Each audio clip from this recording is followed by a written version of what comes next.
This episode is made possible by our generous patrons. Welcome to the Ink to Film podcast, where we read the book and then see the movie. I'm James. And I'm Luke. This week, with the help of special guest Sara Tantlinger, we discuss Kevin Kolsch and Dennis Widmeyer's 2019 film, Pet Sematary.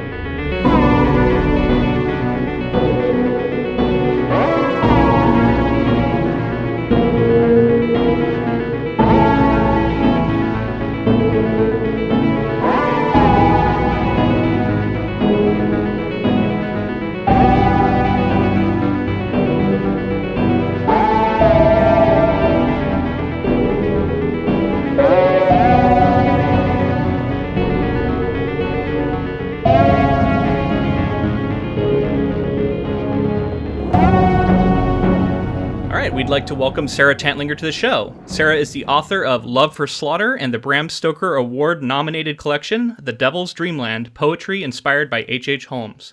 She is a poetry editor for Oddville Press and a fellow graduate of Seton Hill's MFL program. Welcome to the show, Sara. Thank you so much for having me. It's great to have you on. I haven't talked to you much since we graduated, but it's always cool to catch up with a friend, and you've been blowing up, getting nominated for Stoker Awards and all kinds of stuff. It's really cool. Well, thank you so much. I appreciate that. Yeah, thank you for coming on the podcast. It's also nice to meet you, Sara. It's very nice to meet you, too. Honestly, when we were doing Pet Sematary, I thought of you because you're one of my friends who's really into horror, and you know, I was really curious to know what you thought of it, so I asked you if you'd read the book before, and you said you had. So I was like, you'd be a perfect person to have on and talk about this new movie. So yeah, why don't you tell us about your history with this? Have you seen the 80s movie? I did, but it was so long ago, I don't remember the details very much. But the book I read years and years ago, but I actually reread it just before the film came out too, because I wanted to remember everything that happened. So I have both nice and fresh in my brain to talk about, which was really helpful. Very cool. Well, I mean, if people have been following along with our previous episodes, they would know that I read the book for the first time before seeing this. I have not seen the old movie. I've seen like a couple scenes from it, but that was it. So really, I was very fresh to this material. Really enjoyed the book. It was a really kind of personal experience for me, and I really enjoyed it. I talk about why in the previous episodes, but yeah, I was going in with all of this like positive energy going in to see this movie. So that's where I was at least.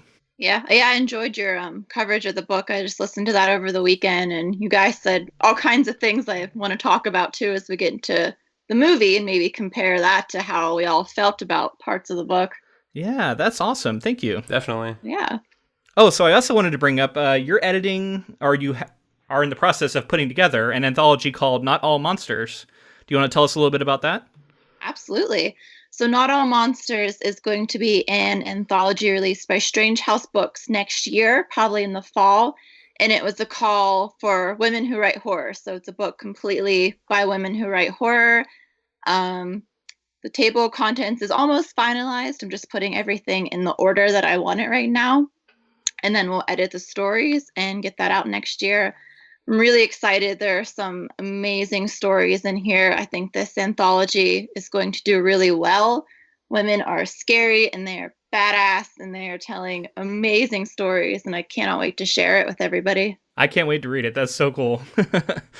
So before we get into it, I did want to mention that we are doing a giveaway for Pet Sematary, the book. We have 3 copies we're giving out on our social media platforms, and you have this when this episode comes out on Thursday, you're going to have basically 24 hours until the end of day Friday. I think we're going to say just like midnight on Friday, and to enter for a chance to win. And honestly, your chances are pretty good. Just go and you can enter up to 3 times on Instagram, Facebook, and Twitter. And yeah, we're really excited to give away these books. We are working with Scribner, the publisher, and they provided these. They were really generous with their offer. So I don't know, it's really cool. And we're hoping to do this sort of thing in the future. So if you did participate in this giveaway, make sure to stick around and watch for more giveaways in the future. Yeah, I can't wait to see listeners actually have the book in their hand. It'll be very cool. So I guess I'll take over here a little bit. Yeah. We're going to be covering the Pet Sematary 2019 film. Mm-hmm. So we'll be starting with general thoughts. I want to hear what you guys thought about this film versus the book, and maybe the original film, Sara, if you can remember some of those scenes. I also want to hear about your theater going experience. What was it like in the theater for you? Also, we should say these are going to be spoiler-free thoughts. So if you haven't seen the movie yet, this is safe. You can listen to this, and then we'll definitely alert you when we're going to get into spoilers.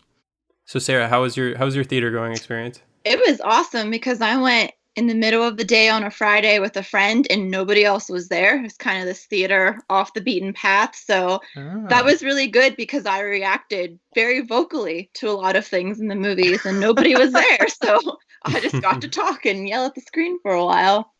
That was really great because usually there's people around and you can't do that. So I love when you have the theater to yourself and you can kind of discuss these things as they're unfolding. Was that like Mystery Science Theater? Is that the name of it?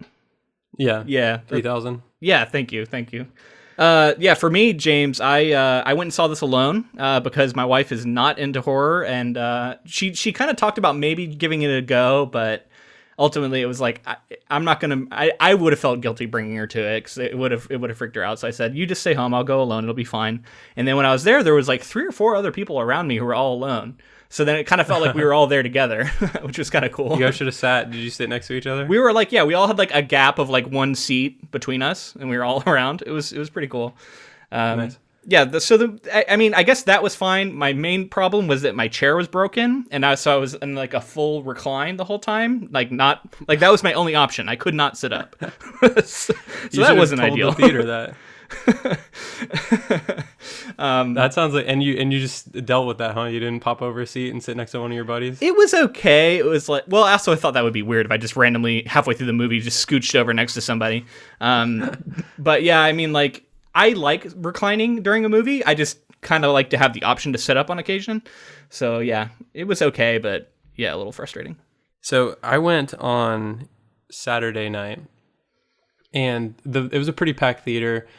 But what surprised me was there were like 4 kids who sat right next to me and my girlfriend, Caitlin. Oh, man. Yeah, and I was like, wow, okay, we're going to bring kids to this. And we're talking like, I told you I was horrified by the first movie in one of our past episodes. And like, I was like, okay, I'm going to get to witness these kids become traumatized. Be scarred. Yeah. I'm talking like one of them was like couldn't be more than like 6 years old. Oh my gosh. There was there was the scene with Ellie. I mean, it's not. I guess it's kind of a spoiler. There's a scene where Ellie is in a bathtub, and I won't say what happens, but it was creepy. And like I was thinking like if I was a kid watching this scene, it would be very terrifying to me. I will just say that there was a lot of squirming and tapping and moving. Because I think that the kids were not enjoying themselves. Hiding the eyes, probably. Yeah, I couldn't believe it. So that was my theater experience. Maybe they're horror writers in the making, though. You never know. Yeah, they're a whole family of horror writers. Yes. So yeah, I mean that was my experience, and now I'd love to hear what you guys felt about this film on its own, and then we'll talk about comparison to the book after that. Yeah, non-spoilers. Let's start with Sarah. All right. So generally, oh my gosh, where do you even start? I guess generally there are some things that I liked about it. There were a couple parts. Damning with faint praise. There were some parts that I thought were pretty spooky, and maybe we'll get into that later. Generally, I guess I just felt like it was a very generic horror film. I did not feel like I was watching Stephen King's Pet Sematary. I felt like I was watching any plain old horror film that didn't really offer a lot of different things to it. And again, so there were some things that I did like, but overall, I was just not that impressed with it as its own thing. Anytime I go into a Stephen King film, I just try to disassociate myself completely with the fact that it's inspired by Stephen King, because for whatever reason, when we make a Stephen King film, we just have to change it as much as possible. A lot of the time. I don't get it. Yeah, I don't understand either. You have the greatest source material. So I just don't, so I just try to step away from that. So that was kind of my level of thinking going into it. Like, okay, I'm going to see what they do. I didn't even watch any trailers about it. I saw like part of the trailer because I just didn't want to see anything. So there was definitely some surprises that way. So yeah, I mean, I guess I'm pretty similar. I would say I was a very mixed reaction to this movie. And when I was going through it, because I wasn't really sure how I felt about it right afterwards, other than just kind of a mixed feeling. And the more I kind of like thought about it over the following day, because I just saw it on Sunday, the more I started to think like there was some more negatives than there was positives.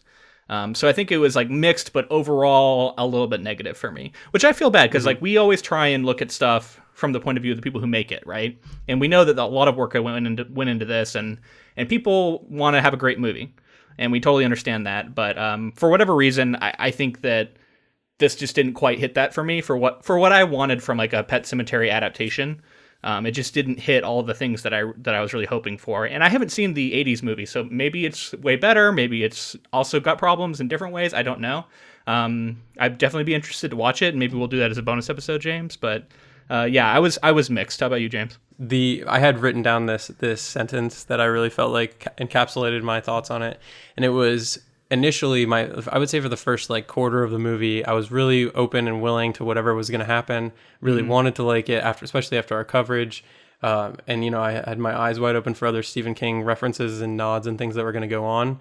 But oh my gosh, by the end, I would say my ultimate thoughts on it were it wasn't aggressively bad. It wasn't like, you know, unwatchable, but I felt myself rolling my eyes, and I really was shocked at how cliche they made this film, and how it just felt safe, and every twist, even the twists that were in there, I felt like I could see them coming. And one of the major things that was sticking out to me is, Luke, we talked about in one of our other episodes how this wasn't a remake, right? We were like, if you're retelling the story and you go to the source material, then you're actually just making another movie. You're making a new adaptation, yeah. But really, for me, this felt like it felt like a remake. It felt like a response to the '89 film, or to the 1980s film.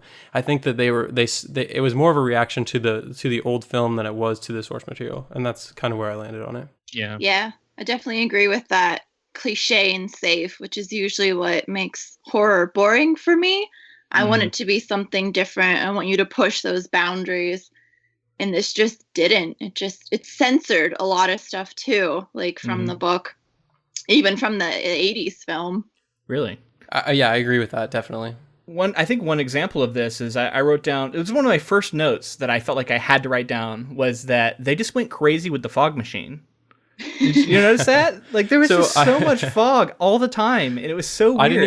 I didn't even mind that, really. Like that was more like that was something I did want to say, like just to give it points for I don't think that it was a particular, like I think that there was some good shot selection, and I think that it was fairly good looking. There were moments of green screen that were kind of blatant, but it looked all right, and the sound design, it had some good sound design, but it just like really didn't feel like it captured the heart of what the story's supposed to be about, which we talked about multiple times, was like that guilt and that the dread of losing someone and what you would do. I just didn't really feel like I connected to the characters in that way. Yeah, I had almost no sympathy for Lois in the movie like I did in the book. Like, I think I felt a little sympathetic for Judd at one point. That movie wasted John Lithgow. But I totally agree with that. But I just didn't feel anything for the characters. Yeah. It's really sad to think. Like I wanted this movie to be great, and it is. I guess that it does kind of disappoint me. And if I had come in with like lower expectations, maybe I would have enjoyed it more. I don't know. See, I remember having a conversation with you, Luke, off mic, and we were just talking about like how the buzz that it was getting at South by Southwest. Yes. And I remember being like, I remember being like, we have to take that with a grain of salt, because like that's a favorable audience. You were so right, man. But I allowed myself to buy into a little bit of that hype, and so the expectation was set.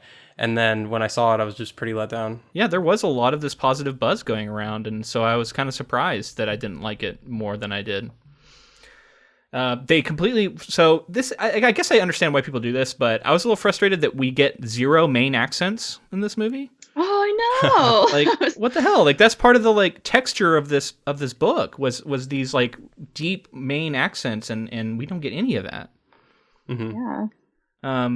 I'm just trying to think of like non-spoiler things to say, essentially. I think that's part of like what I said about it feeling so generic too. Like this could have been set anywhere, and they could have had a burial grounds. Like it didn't feel specific to that region at all. The setting was just kind of bland that way. We did get I guess it's an Easter egg, and I don't think it's a spoiler to say that we did see the Derry was on a signpost at one point, and I was like, "Hey, Derry," because that's a fictional town. So it's cool that it's like an in-universe thing. But I think, unless you guys caught any other ones, I think that's the only reference to any other.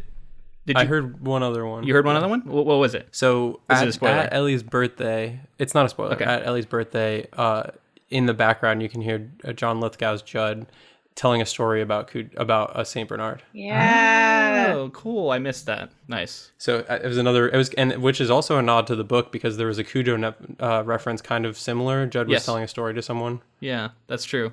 So other than that, though, I didn't catch any other ones. No, there were some almost references to the original movie that I caught. Like I don't want to give it away, but there were things that happened in the 80s movie that they started to play off, and then they gave us a surprise, I'm putting that in quotes. And I think I totally picked up on those too, and I felt like that was why I was saying that it was a response to the other film. Like I think they were watching they were trying to be like, people love this movie, whereas I thought the reason to remake this was because people love the book and they didn't feel like they got out of the first movie what they wanted. Right. So that I thought it was a chance to go back to the source material, but instead they were like, yeah, there's a lot of wink and nods and nudges towards some of the stuff that went on in the first book, or sorry, the first movie, which I don't know how much we want to touch on just because Luke hasn't seen it or doesn't remember it, and we might cover it here soon. Yeah, I mean, it doesn't really matter that much either. Like, they had fun with it, but like, what does it really do for the audience? Not a lot.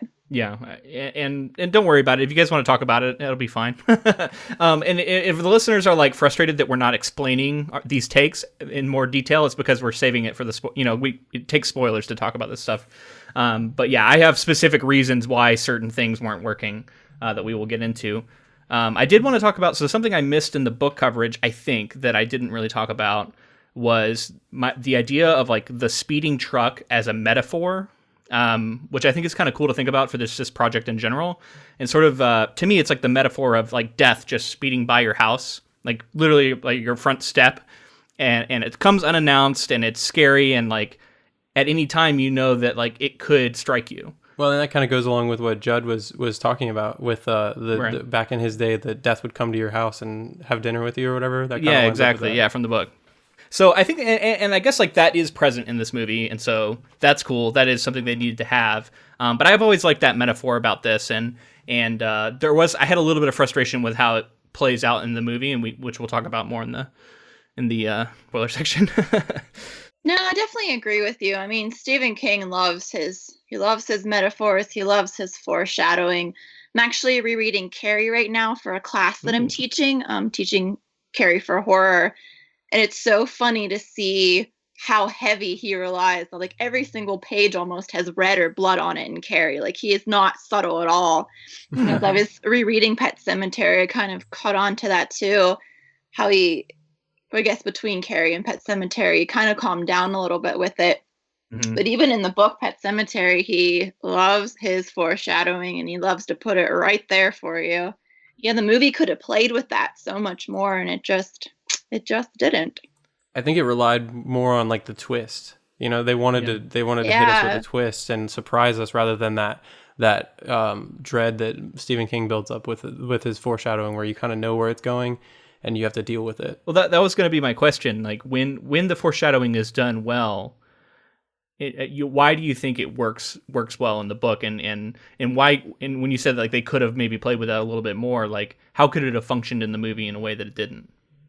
I think they could have just like, and you guys talked about this too, how King, he tells us what happened and then he goes back and explains it and shows us all the emotion with it. Mm-hmm. So the movie just shows us what happened and gives us no emotion to it. It doesn't really, I guess, artistically do anything with that. Like, there's no time spent with the grief, with the imagery, with the symbolism. It's all just there in like a little flash second, and you have to either get it or you don't.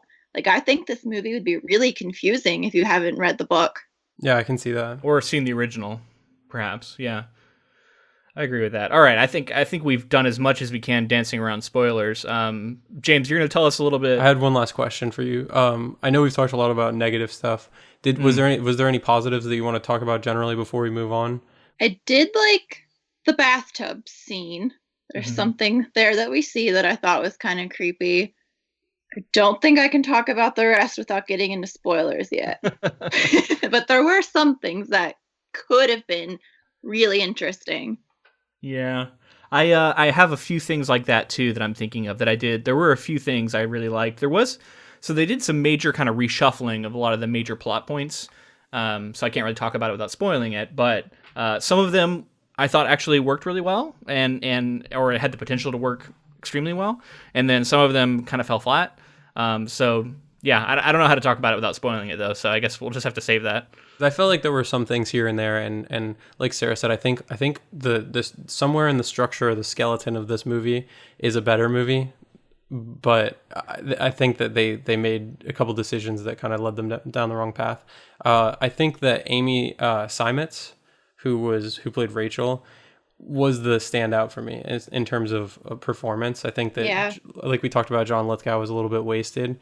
As much as I wanted to like his Judd, he just didn't have very much. And Jason Clarke was serviceable, but I think they did some stuff with his character that I didn't like agree with as much. But I really think that they did something nice with Rachel's character that added a little more texture, and I thought her performance was like fitting. I think really fitting for this movie, and she was the standout. And the girl that played Ellie was very good too. That's what I was going to say. I think it's Jete Lawrence, perhaps, if I'm pronouncing that right. She was also good. But yeah, I agree about Amy Seimetz. That was going to be my standout. I thought she was good. I think if the movie had been better, it would have been even more noteworthy, right? But when she was doing her thing, those was like some of the most compelling parts of the movie. Yes. Yeah. Well, with all that being said, let's move into the filmmakers here. They are Kevin Kolsch and Dennis Widmeyer, and they are fairly new to the scene of feature filmmaking. Maybe not new, but they haven't had quite this much of a budget before. Do they always work in tandem? For the most part, yeah. Back in 2003, they co-founded Paralactic Pictures, and that has gone on to make a lot of short films. They tend to do a lot of short films, but there were 3 features that were notable: Starry Eyes in 2014, Holidays in 2016, and Mama 2. Oh, I think I saw the trailer for that. Did you see any of those films, Sarah? No, but I'd be very curious to see how they handle their other movies. Like if it was an original script, I'd be curious to see what they did with it. Their short films are pretty popular, and they've won at festivals such as South by Southwest and Fantastic Fest.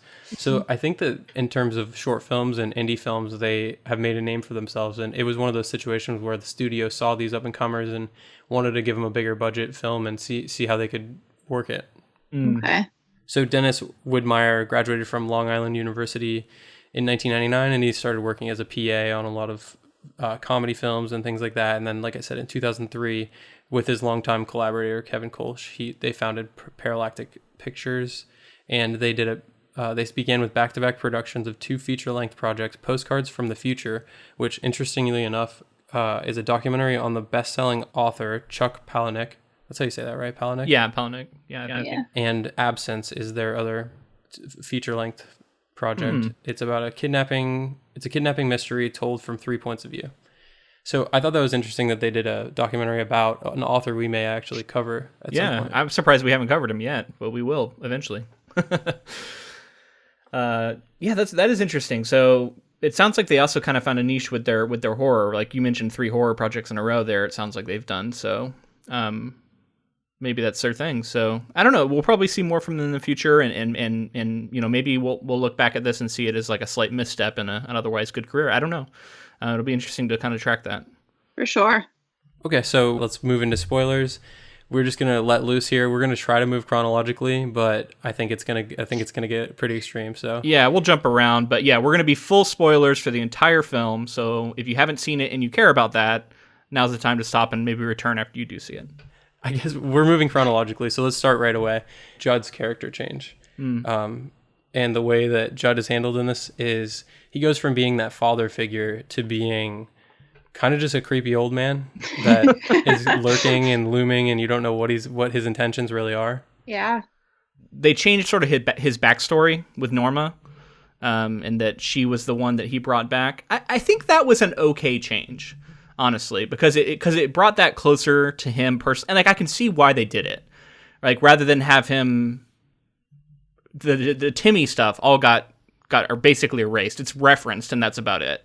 But that was our main source of. But then it felt like they dropped the ball a little bit. Like because they needed to explain that and explain what happened more, I think. Oh, we had Google though. We just had to go Google search it. That's like, that brings me to cliches, and this movie had numerous, but we gotta work on our cliches in horror filmmaking, because the kid drawing a creepy image and then the parent finding it has to go. That can't be in any more movies. Yeah. We can't have that. We can't.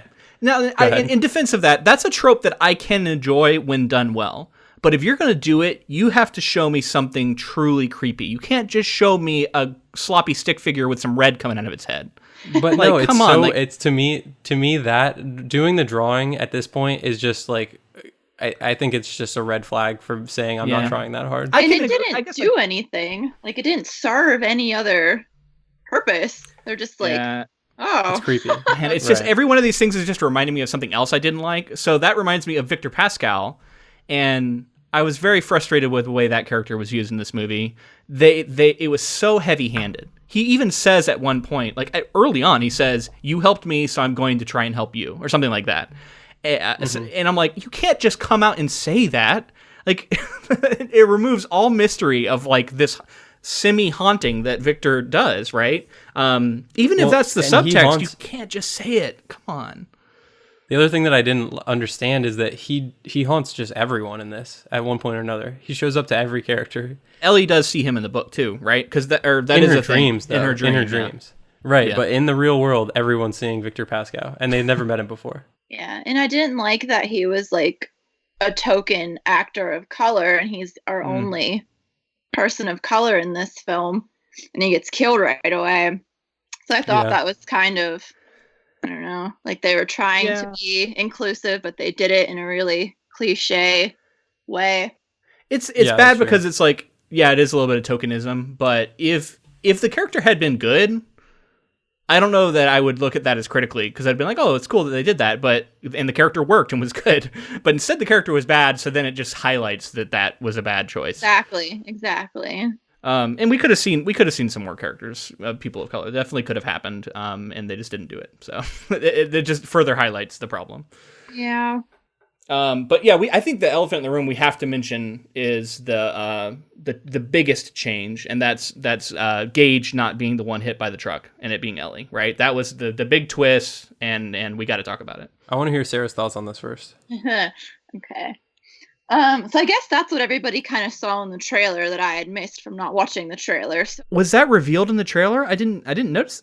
I think it was. So. And the posters. Oh my goodness. Yeah. See, I isolate myself from spoilers because I hate them so much. So I was like flying out of my seat during this. But it was, oh man, there's just so much you could talk about with it. It's one of those things that could have been really interesting. They could have played off her connection with church. They could have made it a little more, I don't know, like you can take the creepy little girl cliche and twist it on its head and do something different with it. And they just didn't. There wasn't enough time of grief. We didn't feel it. There was no funeral scene like in the book. That's where you that's where I had to put the book down. And, there was a brief one, but it didn't touch me in any way. Yeah, the book, because as someone who has lost a parent, like when I read that book, when I read that funeral scene, I'm like, oh my gosh, I feel all of this. I know how much Lois is grieving, how much the family is grieving. And the movie just, there's just that kind of scene where you see the casket getting buried and there's no grieving period to connect with these characters. And again, with Ellie herself, who was played by a good actress, you could have done so much more than what they gave us. They could have made it like an interesting women's focal point too, especially since they do so much with Rachel and Zelda. So it's all there. Like you said earlier, there's the skeleton of a really good story, but it's assembled in these sloppy pieces without a strong narrative arc on it. Well, yeah, I completely agree with that. I mean, I was when I first suspected they were going to do this, and then it happened. I was like, okay, so it's kind of a twist, and maybe they're doing it to shock viewers of the previous movie or readers of the book. But then I'm like, okay, if you're going to make this major change, like you're going to have to demonstrate that you're doing it for a reason and that you're doing it well. And instead, they just leaned heavily into that creepy girl trope. And we've been talking about cliches. The idea of the creepy girl it's been done so many times, and Gage, that we haven't seen as many, of that, right? Like, we haven't seen as many creepy boy toddlers. And I get that there can be some limitations with actors, but too, what's that? I said that I think there are a bunch of those creepy toddler type things too, though. Yeah, there's definitely both. You're right. So I guess either way, you potentially could run into a cliche, but I feel like the girl one is a little bit more cliche. Is that safe to say? I mean, I see what you're saying. Yeah, I agree. With like The Ring, and I don't know, just so many of these movies. Yeah, but like on the other side, there's like The Omen, and like I feel like Children of the Corn is just all creepy children. Right. Yeah. Okay, so fair enough. No matter what, you're going to potentially hit a cliche, but you just have to do it well, right? Like, to overcome a cliche, you just have to do something different with it and put a spin on it. And I think the book does that, and the movie fails to do that. So Yes. I didn't hate the decision. Ultimately, I didn't like the execution, but I didn't hate the decision to switch it over because I had seen the trailers and I knew that they were going to do this. If they had executed it well, I think it would have been an interesting twist, and I think that people would have appreciated it for the fact that it was different. But yeah, I mean, Gage had nothing to do in this story. There were like two scenes that I did like, and I think they did work for me with Ellie being possessed or whatever she was. One was when she was laying in the bed initially with Lois, and he's like, go to sleep, and they're both laying there. I kind of like that. That was kind of fun. Yeah, and then she kind of stared at him, wouldn't close her eyes. Right. That was creepy. And then I agree. And then we've talked about the bathtub. The bathtub's a great scene. Yeah, that was nice. That's like the only time we ever see anything wrong with her. That bugged me a lot too. Like, in the book, Lewis he waits those couple of days, and he's so torn about the decision to dig up Gage and take him to the cemetery. And Gage is covered in moss. He has that moss growing on him. Mm-hmm. And his face is all torn apart from being hit by the truck. But the movie, they just made it so safe. They made Ellie look perfect and pretty in the casket. And that took away a lot from me too. Like, I understand, it's a child. People don't want to go there, but do it. Go there. See what that does. Yeah. And so in terms of imagery with this movie, I think that they pulled a lot of punches. I think that the actual truck hitting Ellie, there was like no blood. She was just in the grass. We couldn't see anything. And I like you said, Sarah, I don't think people want to see that kind of stuff. But this is supposed to be a like really grotesque and horrific movie and moment. And yeah, when she's in the grave and there's like nothing on her, and it reminds me of seeing something else recently in Hereditary. They did a great job of just like children in peril and showing without spoiling anything, showing graphic things. Mm-hmm. And I feel like after seeing that and coming to this, it, like you said, is very safe. And if you're going into a rated R Stephen King inspired movie, like, I think you can expect things to maybe get a little gritty, but they just didn't do that. And they also didn't, like, in the book, when Gage comes back, he's swearing at Judd before he kills him. He's saying all these things, telling him that Norma was a whore and all this stuff. And it's really disturbing because it's coming out of this 2-year-old kid's mouth. And they didn't do anything with that either. When Ellie comes back, like, they actually had her morph into Norma's adult face to say anything that was even just a little risque, and it wasn't even that risque. Mm-hmm. So that was just kind of disappointing too, like, that they just didn't go there at all with it. Yeah, and so just to touch real quick back on the blood and the lack thereof, it does feel like it directly goes against what the book is about, because to me the book was very honest about the ugliness of death that our society wants to ignore, right? And we get all that stuff about like the being an undertaker and the stuff they deal with and how they arrange the bodies and how it had to be a closed casket was a big part of the book because Gage was so messed up in there when they had the wake. And to take all of that and ignore it, and to have a child get hit by a truck and have them be just like a pristine corpse for unknown reasons, yeah, it totally it goes. It's not just like they're failing to go there, but also to me, it's going away from what I felt like was the heart of this book. And So it's very frustrating, I guess, in multiple levels. Yeah, I agree with that. And yeah, I mean, and so that reminds me a little bit of so the Ellie stuff and the way she sort of embodied Norma connects to the Windigo, which I think we definitely got to talk about, because that was a big thing for me too, that was very different in the movie, right? Yeah. I really thought they were going to go there. I guess when I was walking into the movie, I still believed that they were going to go there, and they really limped on that one. Yeah, it's just there, like lip service to the Wendigo, right?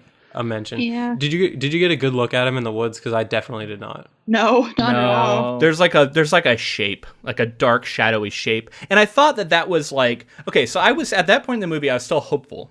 You know, they'd done some things wrong, but I was like, man, if they can really nail this final act, then this movie could land for me and still be like, this is a good movie. And one of the things, when I saw that shape moving in the darkness, I was like, oh, this could be cool. Because if the Wendigo's great and like really scary, and we talked about it in the book, like bizarre and Lovecraftian and kind of otherworldly, if they can somehow sell that to me, and then we can imagine that thing is what's inside Ellie, then that makes Ellie immediately more frightening, right? So I was like, oh yeah, this is going to work. And then they don't do it at all. And then when Ellie is sort of possessed, I feel sorry for people who are seeing this without any reference material, because I don't think you understand like what is going on. Like, why is she this like kind of twisted evil version? Is it a demon? I guess so. I don't know. Right. Yeah.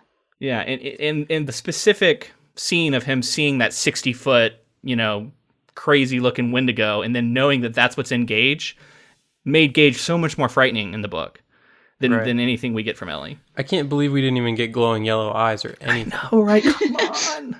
It was just lame. Like, it was like, I don't know. Like, I didn't feel anything. I was just kind of laughing at a lot of it eventually. And that's one thing I wanted to say is in my theater, I was, I don't know how familiar these people were with the material, but they were laughing. And I'm like, I can't believe people are laughing at Stephen King's work. And I mean, I know it's not his rendition of it, but it's just funny to see that people were laughing just out of sheer the fact that they couldn't take it seriously. Mm-hmm. Yep. I don't think they'd be laughing at the novel, honestly. It's these are separate things, and we have to remember that. We have to try not to let the adaptations affect our love of the source, right? Like, this is something we encounter sometimes on this podcast. It's an unfortunate side effect in reality, though, that sometimes it does. Is that because a lot of more people will probably see a movie than read the book. That's just often the case.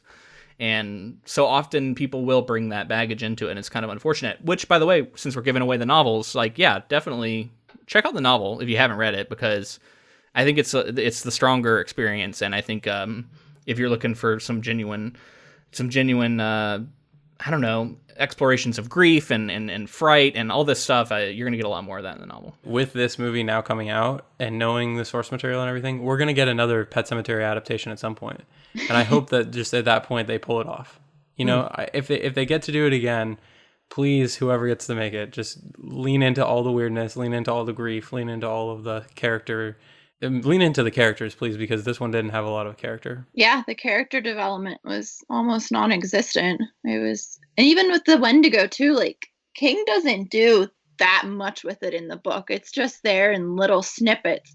So if you were going to remake this into another movie, you could really play off of that and just do more with the supernatural part too and make it completely different.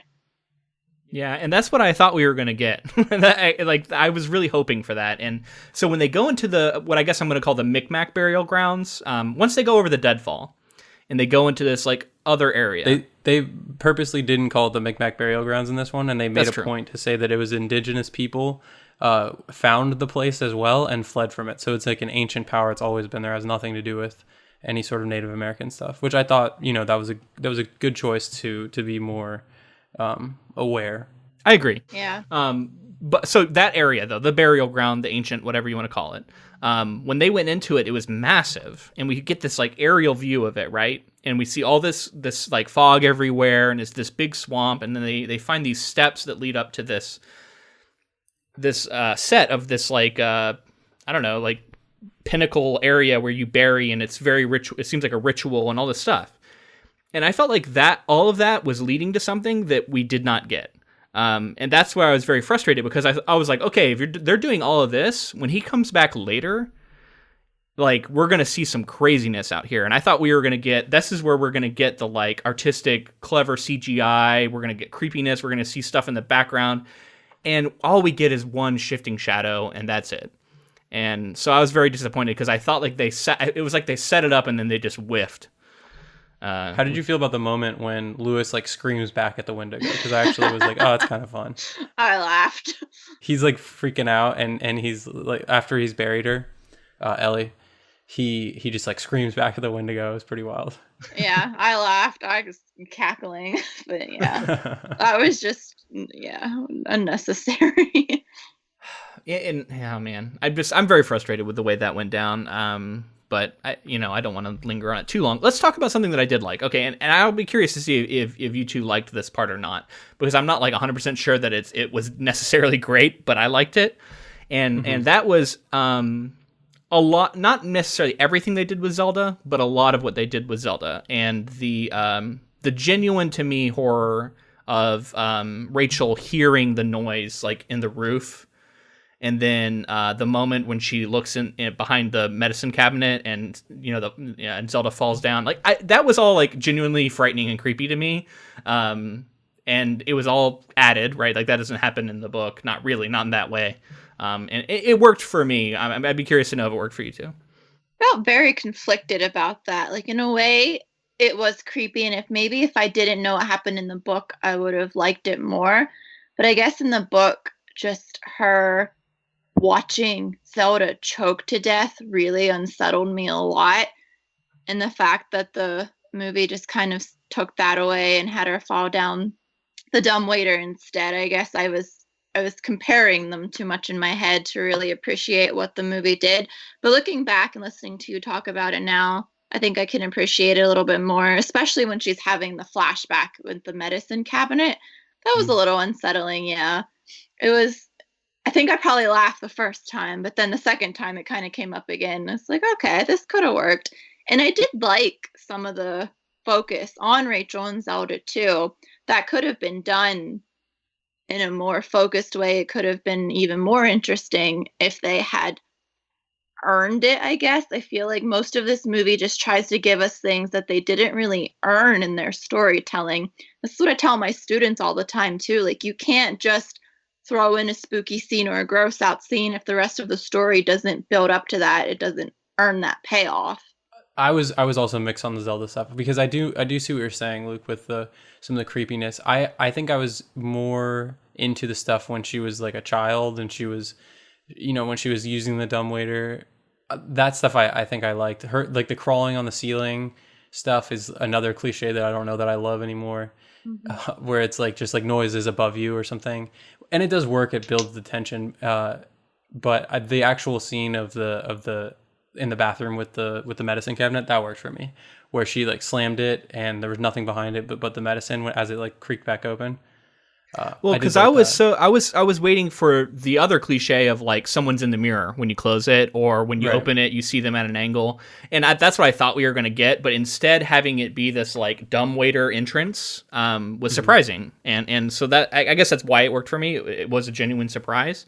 But I agree about the Rachel stuff, and the Rachel and Zelda stuff in the book is more subtle, and it focuses more on the relationship of these sisters and the horrific nature of the disease and the disease that claims her. Having her fall down a dumbwaiter is very improbable, right? And it seems like it's flashier, and it's obviously done for the reason of they wanted to create these scenes with these dramatic parts happening in them. And so I can see like if that it's too obviously contrived, then like that can hit you in the wrong way, and I definitely get that. Yeah. So this brings up an interesting point about production note stuff that I read. According to one of the directors, Kolsch, he said that Zelda's death change was based on a news story that they read about a waitress who fell into a dumbwaiter and broke her neck her first week on the job. He said the idea of dying that way was just so horrendous to me that we said, you know what if we try to do more with this? And then he said, this still chills me when I think about it. So I don't know if that changes anything for you or if it makes you feel conflicted about it, but I just thought that was an interesting thing to note. It is creepy, yeah. I don't know how I feel about oh, I'm just going to put this in my movie now, but Right. I can understand the inspiration. Yeah. Right. It worked for me ultimately, but I can see some hesitancy and why, and I understand it. But that was like, I just wanted to like try and highlight things that did work for me in this movie, because I feel like we're mostly talking about negative things, right? Yeah. Ultimately, I think the addition of some of the Zelda stuff and being more close to Rachel's POV, that stuff worked for me. Being, because I feel like maybe even more so than the book, because it's so close to Lois, we really got to understand Rachel's grief and why she felt the way that she did.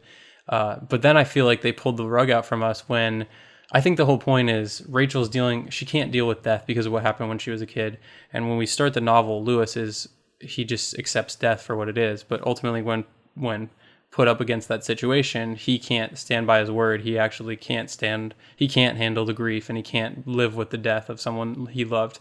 So he does bring someone back. And I think that pulling the rug that got pulled out from underneath us was when Ellie drags Rachel's dead body into the burial ground in order to bring her back, instead of Lois making the decision for a second time. Yeah. Yeah. That was goofy to me too. Yeah. And then yeah, I mean, it's like you can see it coming as soon as it happens, and it was so fast too, because we get the moment where Rachel says, "Don't bury me there." And then immediately that happens. And I was like, come on, you got to give it a little space to breathe and oh my God, it's going to happen, rather than just immediately hitting us with it happening. I don't know. Yeah, I agree. It was, the ending was probably my least favorite part. Yeah. The very and end. It wasn't with the family Lewis's walking choice. up. It was, so her telling Lewis that, I don't know. It's like if he had gone against her wishes, it would have been more profound, and like we would have hated him for it in a way. But instead, it's like he doesn't do it. It's Ellie. It's all Ellie. So. Or the Windigo through Ellie. I guess. I definitely did not enjoy the ending like I wanted to. Yeah. As we get, I also felt like when Ellie became possessed and she's running around, it just felt like a lot of other horror movies that I've seen before. This kind of like jumping out and slashing Judd's, which again I think that was a nod to the movie. Yeah. The slashing the Achilles, kind of slashing the ankle. Yes. Which is, I don't know. It's just, for what was the point of it? I don't really understand. It was kind of creepy. Yeah, and the mask too. Oh yeah. I could have, as far as the changes go, I could have bought that one, but compared when you put that with everything else they changed, I was just like, oh, okay. Right. You're talking about the children's masks that they would wear, and then her having that at the end. Yeah. You nailed this in our coverage, James. You said like, they probably just added it for the trailer. Yeah. And it totally, I think that was exactly it. They wanted to have those scenes of the kids walking through the woods, put it in the trailer. Because it's kind of creepy. It is kind of creepy, but then you have to execute on that. You have to do something with it. They did nothing with it. Right. And I was very frustrated in that too. And then her having the mask was like the payoff, quote unquote. I guess it wasn't even like she didn't even wear it really, right? It was just like in her like room. At one point she wore it. She wore it when she was killing Judd, and she was wearing it. Yeah. Oh, okay. Then she pulled up the mask and then. Oh yeah, you're right. Nora's face is there. Yeah, and like, oh come on, like you got to do a little more than that. That feels like they just were like, oh yeah, remember those masks? Here we go. Let's bring them back at the end for one scene, for no real reason. Yeah, that was frustrating. Yeah, the ending just, like you said, James, it's like so many other horror movies that we've seen. Here's this zombie family at the end. Like, all right. Oh boy, that was the part that really put the nail in the coffin for me when they all walked up, and I was just like, is this? And it felt more, rather than it being like the decisions made by the character, it just felt like this curse that was going to spread now. Like they were going to get Gage, and they were going to continue to just move, and then the Windigo would overtake everyone, which is not really kind of what I was feeling like the book was trying to get across at all. Right. The book's very personal, and this was just not personal. Yeah, and I mean, like, we see the zombie family is burning the evidence at the end, I guess, is why the house is on fire. And that was frustrating because, like, that was Lewis, you know what I mean? Like, almost going as far as he needed to go, but then falling just short because he can't part with Rachel. So they completely changed that in a way that just frustrates me. And speaking of those changes, there's one other, like, I think the motivation of Lewis was sorely lacking when it came to bringing back Ellie. And it just felt so silly. It's like, why would you do this? This is obviously a bad idea. And I remember talking about in our book coverage, King does so much work to sell this decision to us. There's so much of him rationalizing things and coming up with and he has this whole plan of I'm going to try it and I'm going to see what happens. And if it doesn't work out, I'm going to take care of it. No one ever has to know. But it's worth it to me just to give it a shot and see what happens. And the rationalizing just really works for me to where I finally was at the point where I was I don't necessarily agree with it, but it's hard for me to 100% say I would never make that same choice. But whereas in the movie, it's just it's rushed. He just does it. It seems like the stupidest thing you could ever do. And I can imagine just being very frustrated with it as an audience goer who's never read the book or anything. And why the hell would he ever do this? Right. And even in the book, I liked that church was his secret and that, they were away when all this happened, because then it really showed Lewis's, I guess, what he knew and what they didn't. It's kind of, he has this whole other experience, and the movie didn't play off that at all. He has that whole internal conflict of, okay, church came back different, but he's okay. He's not quite as vicious as he was in the movie. He's just there eating mice and birds terribly and viciously. But that whole internal conflict is just gone in the movie. And without that, we can't relate to it. We can't justify anything that Lewis does. And that really was what the movie should have spent more time on, rather than some flashy fog and whatever else they added, the masks.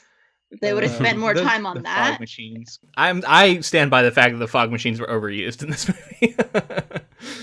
I think it can work in some instances. If it's I was fine with the fog, honestly. I understand why you think it was a lot, but if I don't know. In a better movie, I wouldn't have even noticed. Really, I think there's a couple times where you're in a scene where there's no fog and then some kind of blows in from the side. And that always looks silly to me because I can just imagine the machine sitting there.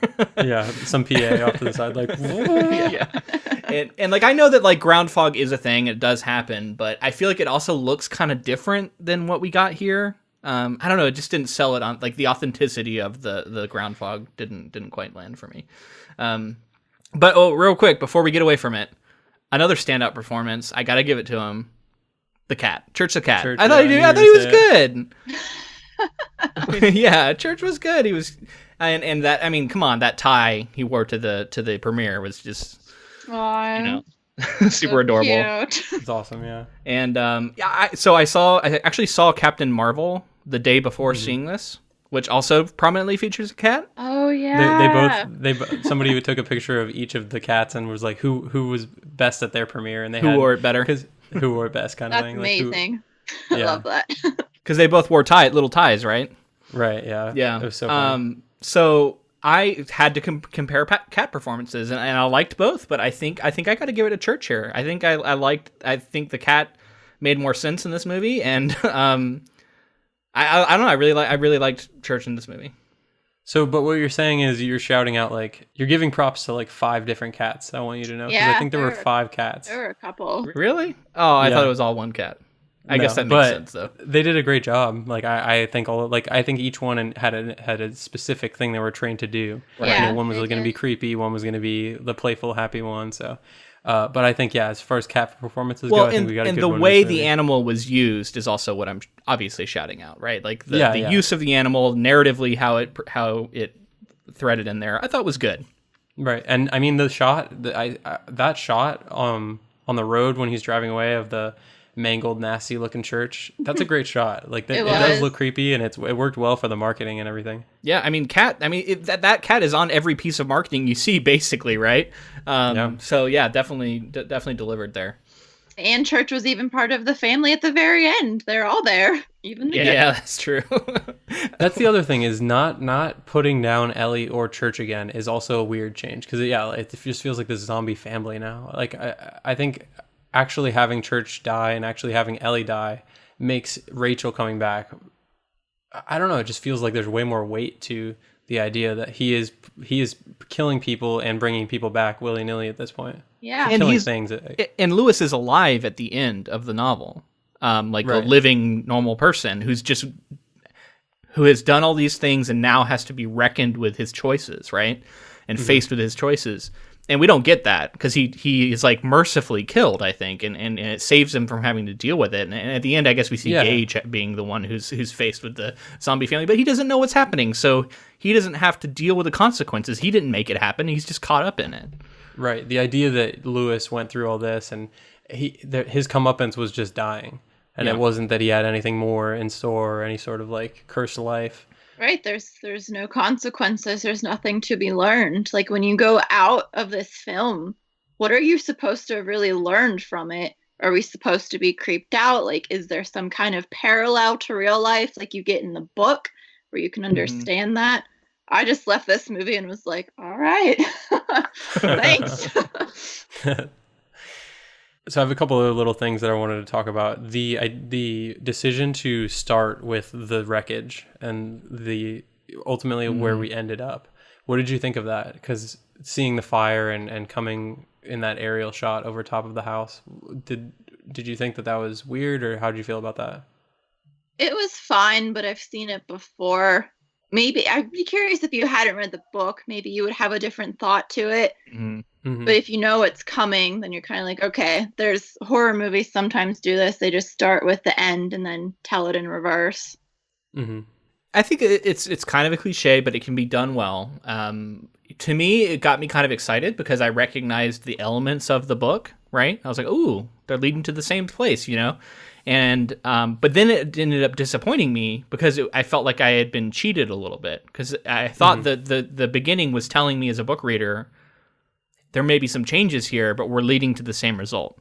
Right. And instead, that's not what we got. I've looked at it kind of favorably. When the first shot opening in this looming shot of the wreckage made me feel like it was this like POV of the Windigo, or like that's like that's where my head went, and kind of like this massive aerial shot of everything and this looming creature. I was like, oh wow, this might be really interesting, and I don't think that was paid off, but that was my initial reaction to that first shot. I like that interpretation. Yeah, it's a shame it didn't carry throughout. Right. Yeah.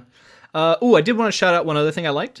So there was a scene where Rachel comes home and is faced with the reality that Lois has brought back their daughter, and the two living characters have to have a moment where they are at odds with each other, and she's faced with the horror of what he's done. He is found out in this secret he's been hiding, and I really liked that scene, and that's a scene that's not in the book.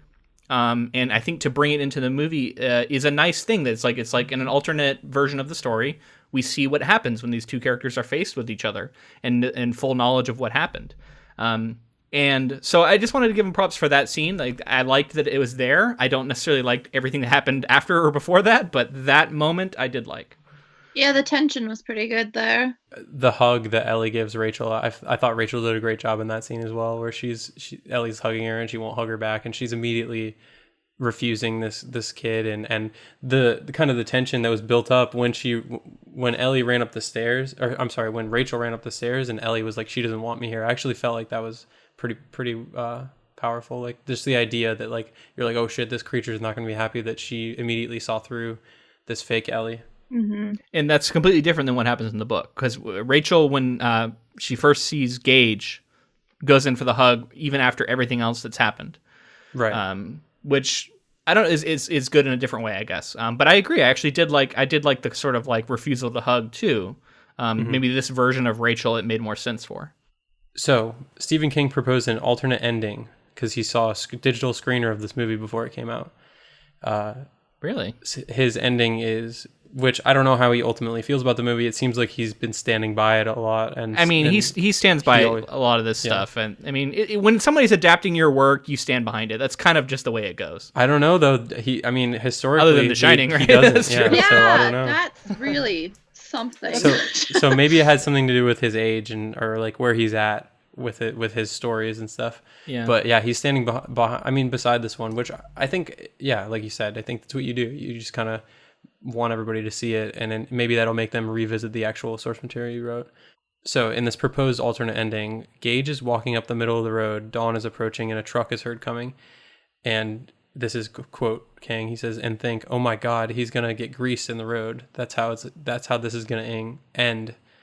then at the last second, this woman pulls him out of the road and rescues him and says, "Where's your mommy and daddy?" And that's how that's how you end the thing. But this isn't what they show. So instead of the zombie family rolling up, he has Gage like wandering around, and some random woman finds him. It's actually more hopeful. Yeah. I guess I don't really care for either. Yeah. I agree. Yeah, I don't either. Yeah, King has another alternate ending, and that's the one he wrote in the book. I like that one. Yeah, I agree. But yeah, I just thought it was interesting that he was willing to go that far as to say like that would be a better ending. I didn't think that it was necessary. I don't know. That also feels like a cliche. Well, maybe it also kind of highlights that maybe as much as he's standing behind it, maybe he wasn't a huge fan of the way it ended. Maybe. Yeah. Sarah, is there anything we've missed that you wanted to say? I guess just generally, I feel like in the book, so much of it is about your own mind and your own emotional and psychological being. Like, you're constantly playing off the dark places that your own mind creates. We just didn't get that in the movie. Like, there's really no chance for you to relate to the characters and kind of have your own connection with them and have your mind play off those things. So I guess that's, for me, what made it so much less scary in the movie was that my mind didn't get to go to the dark places on its own like it did in the book. That was the main thing for me too. It was just the I wasn't connected to the, and I think that's something with more forgettable horror movies that you get where it's just insert male character, insert female character, and then have a bunch of scary stuff happen. And I feel like we didn't get that guilt. We didn't get the character connections. Judd was this creepy guy, and just for the sake of being creepy rather than being this father figure that you care about that tends to make the right decision and then makes the wrong decision when push comes to shove. Yeah. This all reminds me of one thing I did want to say about this. And so we talk a lot about story seeds when we cover these things, right? I love to find out, like, what was the impetus for this story? What started it all? And I think for people who are adapting movies, you'd be well served to look at that seed and make sure that you're connecting with sort of the heart of the story. And for me, one of the seeds, when you read, and King talks about it, his own son was wandering towards the road, and he ran over and was able to grab him before he got hit at the last second. Or maybe he tripped, he doesn't know, but he, for whatever reason, he was able to prevent this from happening. And then he was faced with the horror of imagining what would it have been like had I failed to do that and had my son gotten hit by a truck, right? And so that frustrates me when I think about that moment and that being the heart of this story, because you look at what they did with Ellie, and Lewis runs out and he successfully grabs Gage and saves him from the truck. And then the truck, in sort of a like almost faded way, falls, a piece of it flies off, in almost Final Destination sort of fashion, runs over Ellie. And to me, it felt like it was like you couldn't have ever prevented it. It was going to happen, right? And that robs the scene of the personal horror of coming so close to saving your son and then failing in the last moment.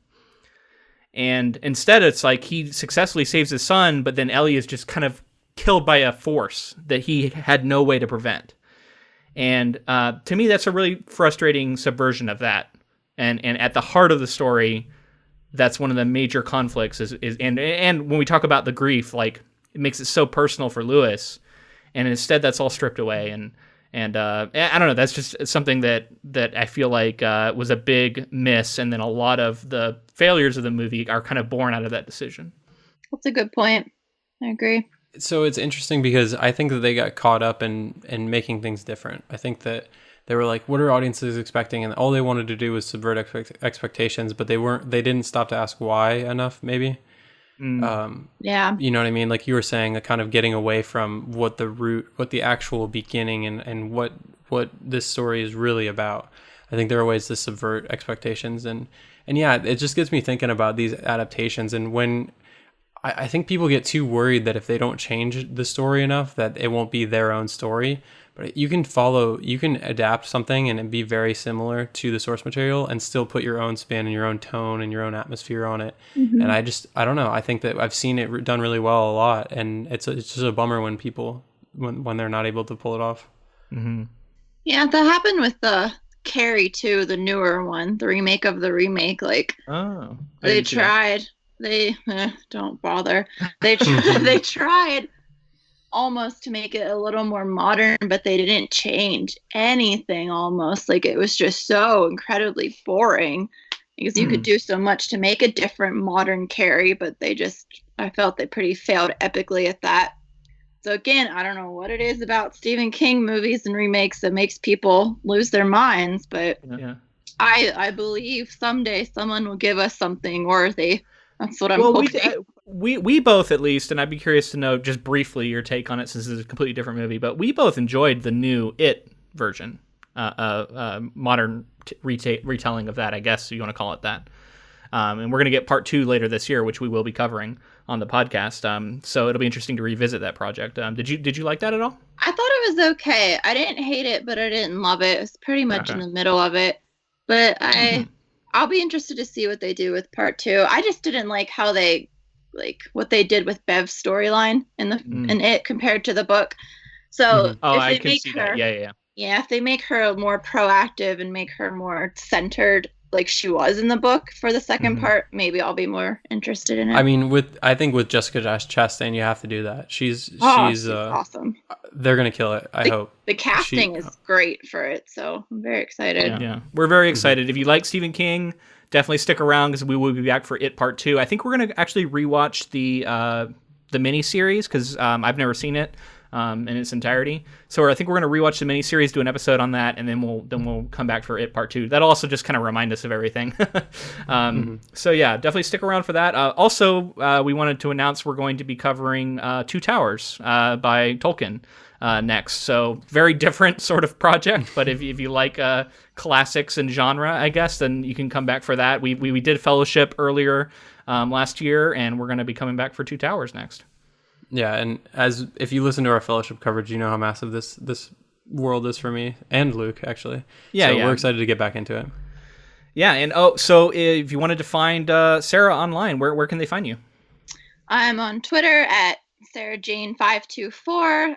My website is saratantlinger.com. I'm on Instagram at Inky Chaotix. And I have an Amazon author page, so all my work is up there. That's awesome. Yeah, just make sure to follow her on all those platforms and read those poetry collections. And you're gonna be at StokerCon coming up this year too. So if you happen to go to that convention, you might see her around. Yeah, come say hi. This has been so much fun having you on, Sarah. Thank you for joining us. It's always kind of a bummer when the movie isn't just great, right? But it's still a fun conversation to have. I think it went to for some cool places, and hopefully people enjoyed it. I know that there are going to be some people who love this movie, like there always are, and there's going to be some people who hated it way more than we did, and think that we were too nice. You know, that always happens. So hopefully you still enjoyed the conversation wherever you fall on that spectrum. Yeah, thank you for having me. This was really great to just kind of talk about it with other people and go in depth with all the different things that they did. Definitely. Thank you so much for coming on. We wanted to thank Jamie D for being a patron of ours. And if you wanted to become a patron yourself, go to patreon.com/InkToFilm. You can see all the things that we are offering, including bonus content like our upcoming bonus episode on Pet Sematary, the 1989 version. I can go ahead and announce we are going to do, right? Thank you to Jamie. We really appreciate your support. Connect with us on Facebook, Twitter, and Instagram, all of those at InkToFilm, and join our Council of Inklings. We post polls for potential projects that we want to do, and we post adaptation news, and I'm trying to be more active in there. So yeah, see more James posts in the future. Another way you can help this show out is by leaving us a rating and review. If you like this episode, please do it. And if you'd like to reach out to us directly, you can always send us an email at inktofilm@gmail.com. Thank you again to Sarah for coming on. It was so much fun. We really appreciated having you on. Yes, thank you, Sarah. Also, thank you to Jennifer Delazana for providing our transcripts, and thank you to Ross Bugden for the use of our intro and outro music. All right, Stephen King fans, we will be back in the future for It Part 2, It Chapter 2, and you can look forward to that. But otherwise, we're going to be back next week with The Two Towers, and we hope you join us for that. And until then, thanks for listening.